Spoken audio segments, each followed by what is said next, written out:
Imagine two people, same city, same education, same starting salary.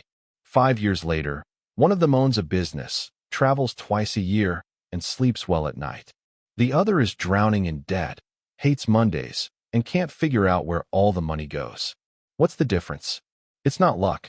It's not connections. It's not even hard work. It's something much deeper. Something most people never think about. It's the story they carry inside about who they are and what they deserve.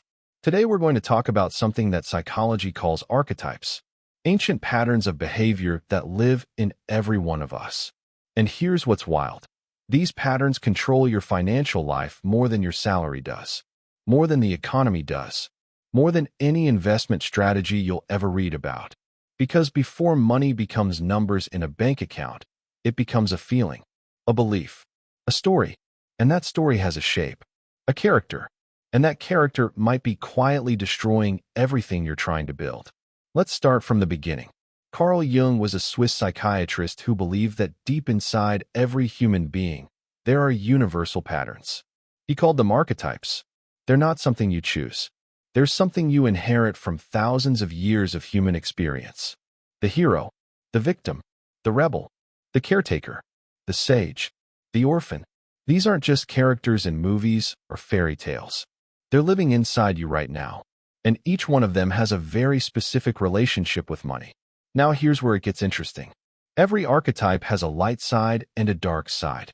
The light side is what it looks like when the pattern is working for you. The dark side is what happens when it's running on autopilot, below your awareness, quietly sabotaging your choices. And the worst part? Most people only ever meet their dark side. Because the dark side doesn't announce itself. It disguises itself as common sense, as a responsibility, as ambition, as love. You think you're making rational financial decisions. You think you're being careful, or generous, or brave. But beneath the surface, an old archetype is pulling the strings. Let's talk about the first one, the caretaker. You probably know someone like this. Maybe you are this person. The caretaker lives to help others. Their joy comes from making people around them feel supported. And on the surface, that sounds beautiful. It is beautiful. But watch what happens with money. The caretaker gives, and gives, and gives some more. They lend money to friends who never pay it back. They pick up the check at dinner. They buy gifts they can't afford. They say yes when they should say no. And when someone asks them why they're broke at the end of the month, they genuinely don't know. Because every single expense felt like love. Every transaction felt like a connection. The dark caretaker believes, on some level, that their value comes from what they give. If they stop giving, people will stop loving them. So money becomes the currency of belonging. And belonging is more important than security. More important than retirement. More important than their own future. Here's the brutal truth. You cannot pour from an empty cup. And an empty bank account doesn't make you generous. It makes you dependent. The caretaker who never learns to receive, who never learns to save for themselves first, eventually becomes the person who needs to be taken care of. And they resent it. Because they spent their whole life giving, and now there's nothing left. The light side of the caretaker is powerful. When this archetype is healthy, it builds communities. It creates businesses that genuinely serve people. It attracts loyalty and partnership. But to get there, the caretaker has to learn one incredibly hard lesson. Putting yourself first is not selfish. It's the only way to be truly generous long-term. Now let's talk about the hero. The hero archetype is everywhere in our culture. We celebrate it. We idolize it. The person who works 18-hour days. The founder who sleeps at the office. The professional who sacrifices everything for the goal. And yes, the hero gets results. The hero builds things. The hero achieves. But the dark hero has a very specific financial problem. They believe that if they stop pushing, everything will fall apart. They can't delegate. They can't rest. They can't trust. Every setback feels like a personal failure. Every quiet moment feels like wasted time. And here's what that does to your finances. The dark hero burns out, sometimes spectacularly. They build something incredible and then self-destruct at the peak. Or they chase success so hard that they never actually enjoy the money they make. It just becomes fuel for the next battle, the next mountain, the next problem to solve. There's also something else. The hero often takes on financial battles that aren't theirs to fight. They rescue failing businesses.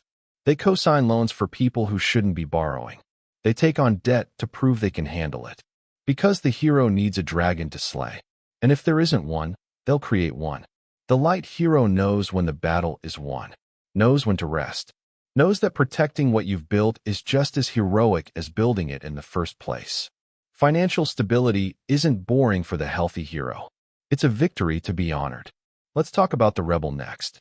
Because this one is sneaky. The rebel hates rules, hates systems, hates being told what to do. And there's real power in that.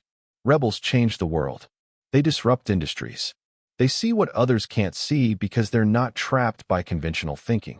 But the dark rebel? The dark rebel is broke. Consistently, creatively, defiantly broke. Because the dark rebel can't follow a budget. A budget feels like a cage. They can't stick to a financial plan. A plan feels like submission. They quit their jobs right before the promotion. They burn bridges with investors. They start businesses out of spite and abandon them when they start to succeed, because success in the conventional sense feels like selling out. The dark rebel confuses financial discipline with conformity. They think that managing money carefully means becoming the kind of person they despise. So they stay chaotic. And they call it freedom. But here's the thing. Debt is not freedom. Instability is not independence.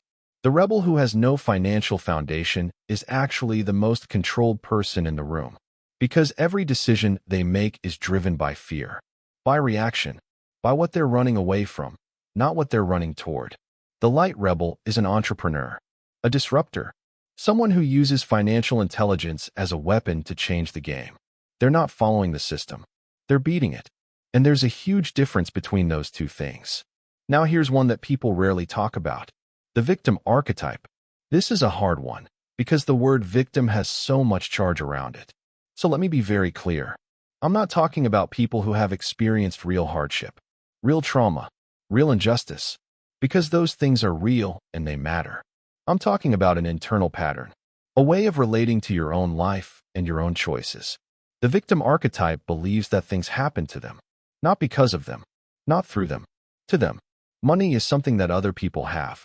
Success is something that happens to lucky people. Opportunities always seem to go to someone else. And when something goes wrong financially, there's always a reason why it wasn't their fault. The economy, the boss, the timing, the family they were born into. Now here's the painful part. The victim's story is often technically true. The circumstances are real. The unfairness is real. But the story becomes a prison. Because as long as external forces are responsible for your situation, external forces have to be responsible for your salvation.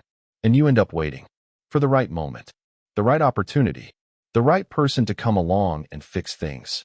The dark victim is the most financially immobilized archetype there is. Not because they're weak, but because their worldview makes action feel pointless. Why build something if it can be taken away? Why save if emergencies will drain it? Why invest if the system is rigged? The light side of this archetype, when it heals, becomes the survivor. And the survivor is unstoppable, because they know exactly how hard things can get. They've been tested, and they chose to come back anyway. That's not a weakness. That's the deepest kind of strength there is. Let's talk about the sage, the philosopher, the intellectual. You might think this one has the healthiest relationship with money. And in some ways, the sage does. They research. They analyze. They understand compound interest and risk diversification and tax strategy better than most. They read books. They study history. But the dark sage has a fatal flaw. They think. They don't do.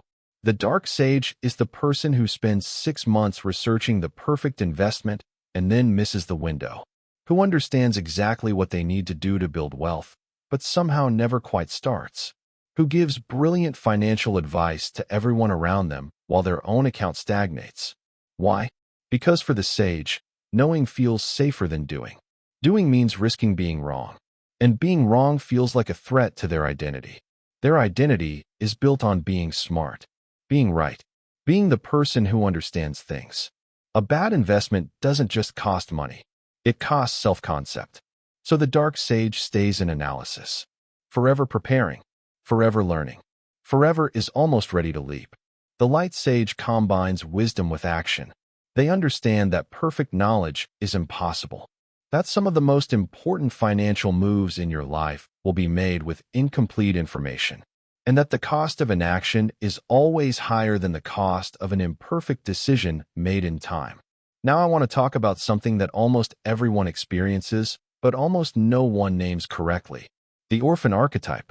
The orphan is the part of you that was formed by early experiences of loss, abandonment, or instability. It doesn't mean you were literally orphaned. It means some part of you learned, early on, that the floor can disappear, that safety is temporary, that people leave, that good things end. And here's what the orphan does with money. Two things, actually. And they seem opposite, but they come from the same place. The first response is hoarding. The dark orphan stockpiles. Not invests. Stockpiles. Money sits in a savings account earning nothing because the orphan can't bear to let it out of sight. They live below their means, not as a strategy, but as a fear response. Every financial decision is made from a place of scarcity. There's never enough. Never enough saved. Never enough security. Even when the numbers say everything is fine, the feeling doesn't change. The second response is the opposite. Spending everything immediately. Because the orphan has learned that things don't last. So why plan for a future that might never come? Why save for a retirement that might be taken away? Spend it now. Enjoy it while it's here. This feels like living in the moment, but it's actually a trauma response in disguise. Both patterns, the hoarder and the spender, are driven by the same belief. That real security is impossible. The floor will always eventually drop. And until that belief is addressed, no financial strategy in the world will feel like enough.